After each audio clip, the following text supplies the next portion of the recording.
Oh, that's why I'm touching the back. Okay.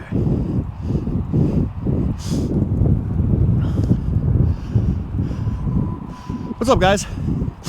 So I'm doing a ruck, and I am rucking with 30 pounds on my back, and I'm trying to get as far as I possibly can in the next hour. I really wanted to do a 2-hour ruck, but just the time, I don't have it. The key is if you fall short of your plan, don't not do the plan at all. Because I could have easily been like, oh, I can't do the 2 hours, so I might as well just not do it. But I can do 1 hour. So just do 1 hour, right? Just do what you can. Because in the grand scheme of things, it's not gonna really matter. It's not gonna, 1 hour that I didn't get 1 year from now is not going to matter. Okay, so what I want to do is talk about the my in-body scan. So a little over 3 weeks ago, I started this process, and I started at 205 pounds, and now I'm down to 200 pounds. But not only did I lose 5 pounds, I lost percentage of body fat. So the quick calculations that I did, I lost about 8 pounds of fat, which is great. Now the key is I got to keep going, but I've been a little stagnant in the past 2 weeks about. Morning. In about 2 weeks, I've been a little stagnant the last 2 weeks. So the reason, I think, is, so it's not really that I'm stagnant. So yes, I'm moving slower than at first, which is expected. So even though my weight is still going down, my weight's going down, my body fat percentage is staying the same, which means, 11.5% of 202 pounds compared to 11.5% of 200 pounds is different. It is a loss of body fat. So it is working, it's just going slow. And I only have about 2.5 weeks left of this, so I need to speed it up. So what's the plan on speeding it up? Number one, I need to increase the intensity of my workouts. So what that means is less break time in between sets.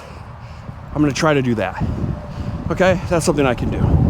Number two, I can reduce the amount of carbs that I'm eating by 10 to 20%, depending on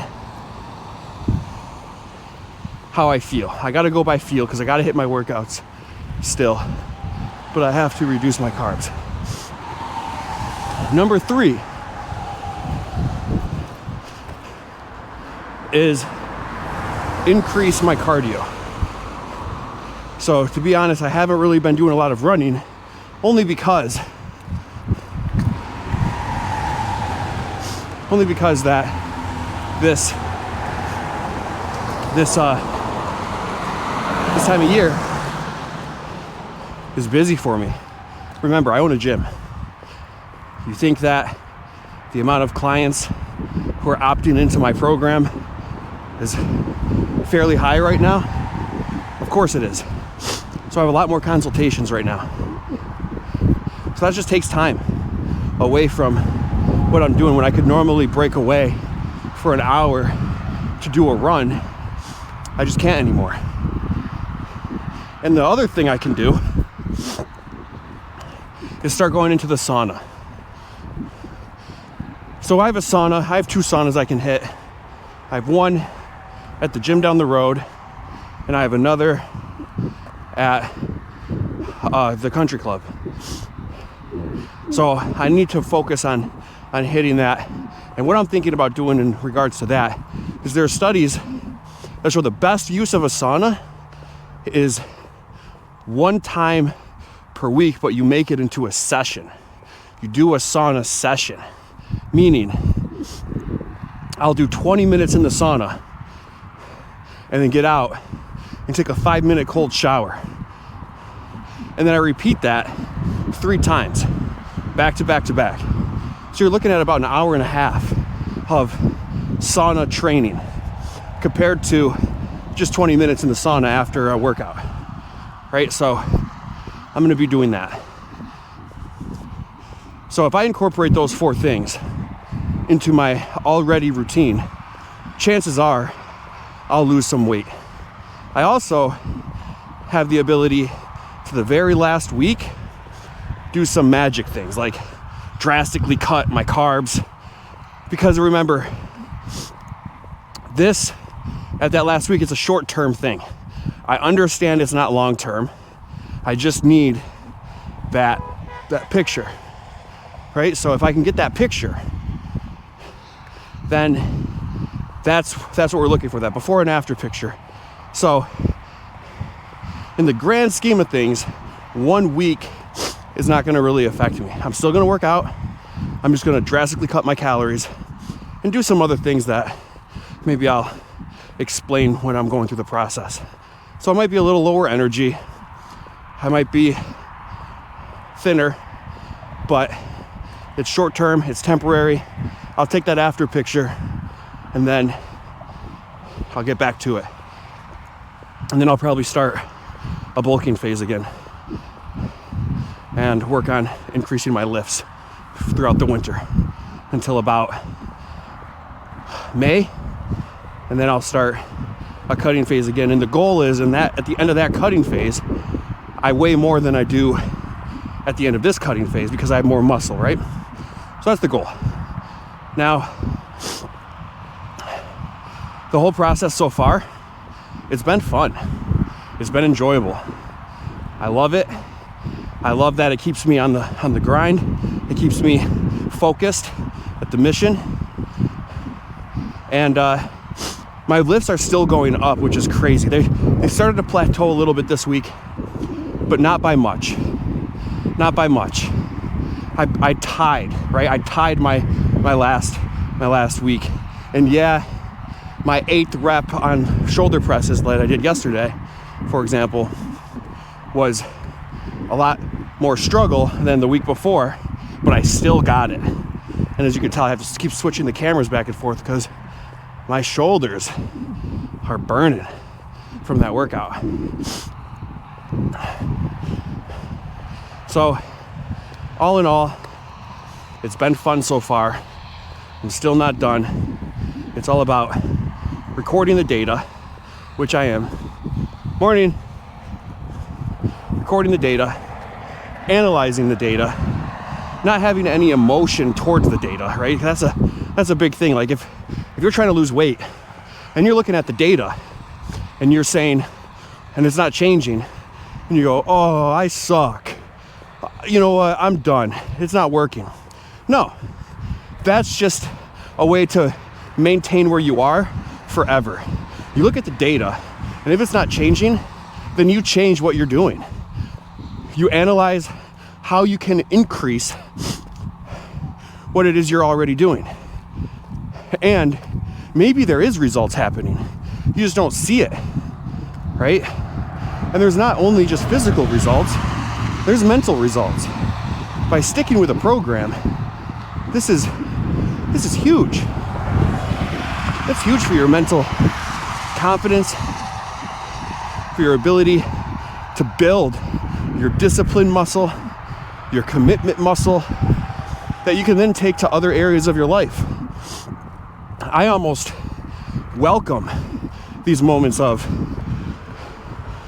stagnation, because that's where people fall off. You have to remember, that's where they fall off.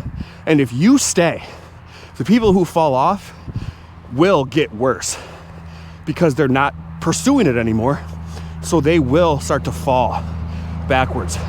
And that data, if they were to keep analyzing data as they stop output, which is very rare. When people stop output, they stop analyzing because they don't want to see it.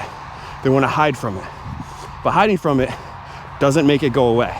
So if you were to stop performing towards your goals, but still measure, you will see your data fall away from your goals, go in the opposite direction of your goals. Compared to the person who is in a time frame of stagnation, they're not going to fall away from their goals. Or if they do, it's going to be very, very a small fall away. But if they're going to analyze and change course and change variables when needed, well, they're going to be better in X amount of days, X amount of weeks, X amount of years. So when you have some stagnation, accept it. Count it joy. Make yourself realize that this is an opportunity to grow past where most people fall off. Most people can't handle the stagnation. They can't handle putting in work and seeing what they see as zero results. They view it as a waste of time. That's why you have to have a little bit higher IQ in your mindset, right? Just like think past that and realize it's not wasted time. There's other things that you're getting better at. You're getting better at way more than just what it says on the paper. And that paper, it's not going to stay like that forever if you keep going. Think of anyone important in life. Let's just bring Elon Musk. You think that he had times of stagnation? You think he had times of data going backwards? And how easy would it have been for him to be like, you know what, it's not working, I'm done. How easy would that have been? But no, you stick with it, you keep doing it, and that's what's going to pull you past all the people around you. And it is a game. It's a big game. And of course, you are just competing against yourself, but in reality, if you really want to be frank about it, you are comparing against everybody else. You are competing against everybody else, right? It's pretty, right? Even if you're not focused on it, you are. Because other people are on this journey and they're either doing better or worse. And you don't have to make that mean anything. It just is what it is. You're either doing better or you're either doing worse than the people around you. And you know what? You turn it into like this. If you're doing better than the people around you,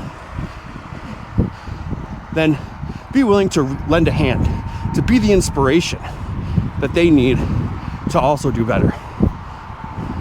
Be the example. And if you're doing worse than the people around you, look at what they are doing. What are they doing that is making them better than you? And copy them. Use them as inspiration. There's no good or bad, there just is reality. And it seems like in today's society, they're pushing this all is good mentality. Like, no. The only thing that is good is God. When you're on this earth, it just is. There's what could be argued for good is morality that comes from God. Everything else is just is. And you can just use it, and in your head you can make it good, you can make it bad, but it doesn't have to be. There just is. And you take that data and you evolve what it is that you are doing in order to change your outcome.